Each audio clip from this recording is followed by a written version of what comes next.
tú estás fuera, estás en el lugar de Dios, ¿no? O tú estás dentro de la caja y eres parte del diseño de lo que digamos, la razón justifica y no eres el Dios, ¿no?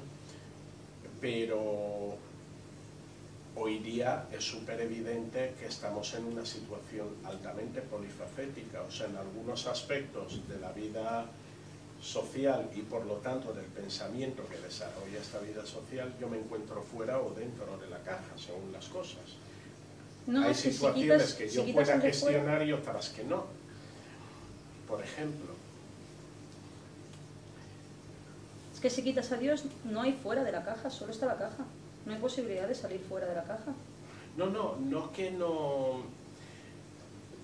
no haya nada fuera de la caja, pero yo mismo... Es que solo está la caja, no hay nada fuera de la caja. Solo es la caja. Es decir, ¿cómo vas a salir de la caja? ¿Cómo se sale uno de la realidad? No hay nada más que la caja. Es decir, no es... La caja es una metáfora, pero es la realidad. Si uno dice la realidad, tú formas parte de ella, con lo cual no hay nada más que la caja. No se puede uno salir de la caja, porque es que solo está la caja. No hay ningún... Por eso decía que lo que hay que hacer es no ocupar el lugar de Dios. Es que si destruimos ese lugar, ya no hay el lugar. Está la caja, y está la caja, y entonces todo está en la caja. No hay posibilidad de salir de la caja. No hay ningún otro lugar. No hay un... Es que has destruido el lugar, ya no está. Ya no está porque es que ese lugar era ficticio. Ese lugar era el no lugar. En el momento que te das cuenta, no hay posibilidad. Uno no se puede ir de la realidad. Pero vamos a ver. Sí. El ejemplo del científico, ¿vale? Sí. Pues el científico se supone que en su papel de científico está fuera de la caja, porque está explicando, justificando, analizando lo que es la caja. O sea, está en el lugar de Dios, ¿no? No, porque el científico no puede estar dentro de la caja haciendo ciencia. ¿Por qué? Porque no puede estar dentro de la realidad conociendo la realidad con el discurso científico. El problema es cuando el científico cree que está fuera y entonces se cree Dios. Pero si no, está dentro de la caja haciendo ciencia. Claro que sí, porque no va a haber científicos haciendo ciencia. Es decir, que nadie interprete que esto es un discurso contra la ciencia, que va, los científicos están dentro de la caja y hacen ciencia. La abstracción es súper peligrosa. No, yo no he dicho que la abstracción sea peligrosa. La abstracción también es real, también forma parte de la realidad. La realidad es muy... A ver, todo esto es más bien lo contrario. Es más bien todo lo contrario. ¿Por qué decir que real es solo lo que yo quiero que sea real o una parte de la realidad? ¿Por qué no por qué no devolver a la realidad todo lo que es real? Es decir, la abstracción es real, la ciencia también forma parte, es una forma de conocimiento de la realidad, pero es que lo que decía, él lleva razón, es que la poesía también es una forma de darse la realidad.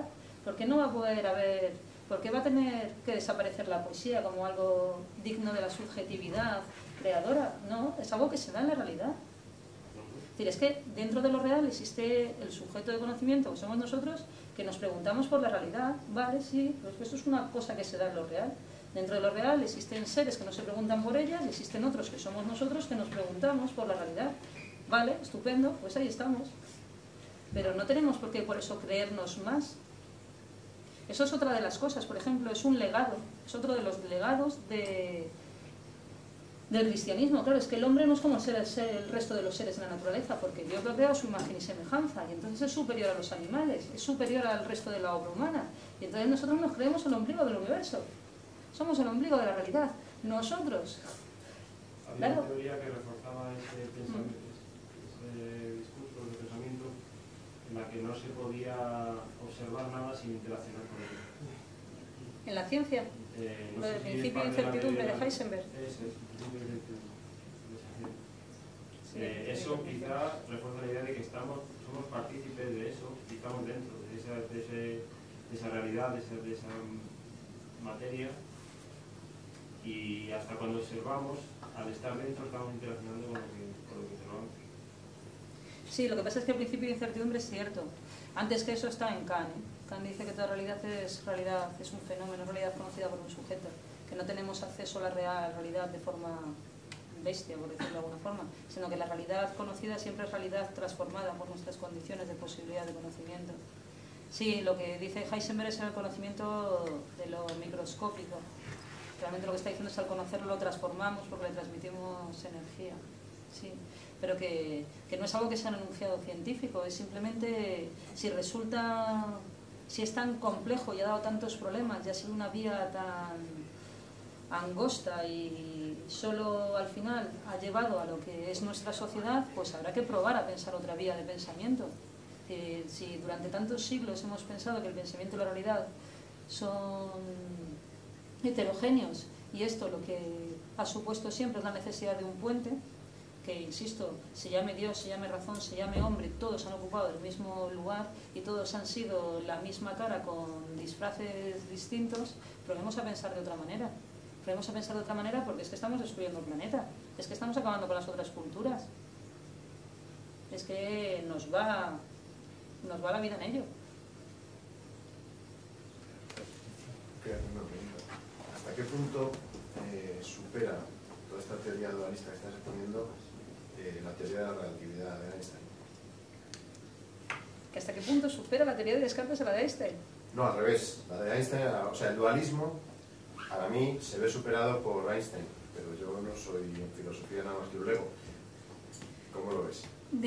Hay uno de los racionalistas, Leibniz, que es un hombre muy brillante, que no es que yo diga que es muy brillante, sino, por ejemplo, de este hombre se cuenta que con 4 años hablaba latín, es decir, que es una cosa... Y este hombre destacó en todos los ámbitos. En el mundo de la filosofía hizo un sistema que es la monadología, que es absolutamente racional, y fue un físico espléndido. De hecho, sabemos que como matemático inventó el cálculo infinitesimal. Lo que pasa es que tuvo una famosa polémica con Newton. Os cuento la polémica con Newton porque si no, no se entiende. Tuvo una polémica porque este hombre no tenía ningún tipo de problema social, era una persona absolutamente normal, y entonces él descubrió el cálculo infinitesimal y lo publicó al día siguiente. Newton, que es el mejor físico yo creo que ha existido en la historia de la humanidad, era una persona biográficamente con una personalidad bastante patológica, tenía una serie de movidas personales muy peculiares. Entonces, cuando él descubrió el cálculo infinitesimal, no lo publicó, lo que hizo fue guardarlo en el cajón de su despacho y allí se quedó muerto de risa. Cuando años después, es verdad, Leibniz lo publicó, Newton montó en cólera, le acusó de haberle copiado, lo cual era imposible, porque Leibniz vivía en Alemania, no había estado en Inglaterra, Newton no había salido de Inglaterra, era imposible, es decir, que Leibniz hubiese copiado a Newton, pero Newton no se lo perdonó jamás. Entonces, al final de su vida, Leibniz, que había hecho otro sistema físico, le escribió cartas a Newton. Newton, como estaba tan cabreado, no quiso firmarlas, entonces lo que hacía era que escribía las cartas y las firmaba un discípulo suyo.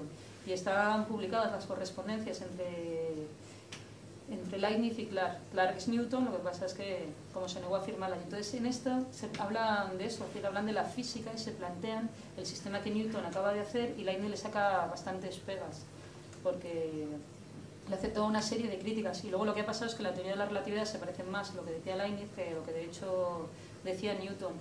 Pues el dualismo, claro, la teoría de la relatividad no es dualista, no dice que exista la mente por un lado y el cuerpo por otro. El dualismo duró, yo no sé, yo creo que hoy en día no hay muchas personas, hay muchos teóricos que defiendan la teoría dualista. ¿Por qué? Pues porque plantea muchísimos problemas. Han sido sustituidas pues, por teorías más de tipo interaccionista o incluso en nuestros días hay mucha teoría monista. Monismo es de tipo materialista más que otra cosa.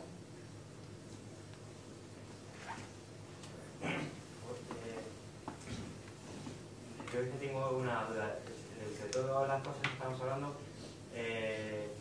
por lo que yo, cuando estaba estudiando filosofía o en el bachiller, y lo que he leído, por lo que yo veo es que todo lo que conduce es la búsqueda de la verdad, ¿no? O sea, siempre el ser humano se ha interesado por la búsqueda de la verdad y entonces, y luego siempre, por lo que yo veo, siempre se ha justificado la verdad o esto es la verdad y es verdad, o sea, esto es la verdad, o sea, el único pensamiento y no hay más, es decir, y por aquí tenemos que colar todo eso. Y luego te das cuenta que no, que luego hay otras formas de ver la realidad, de llegar a la verdad y tal. Por ejemplo, todo el mundo sabe que los aztecas medían el tiempo por el sol, o sea, es una medida distinta a la nuestra, por lo cual, pero es una medida. Entonces la pregunta es, siempre que tenemos que buscar la verdad, buscamos la medida o las matemáticas o la unidad es un referente necesario para buscarla o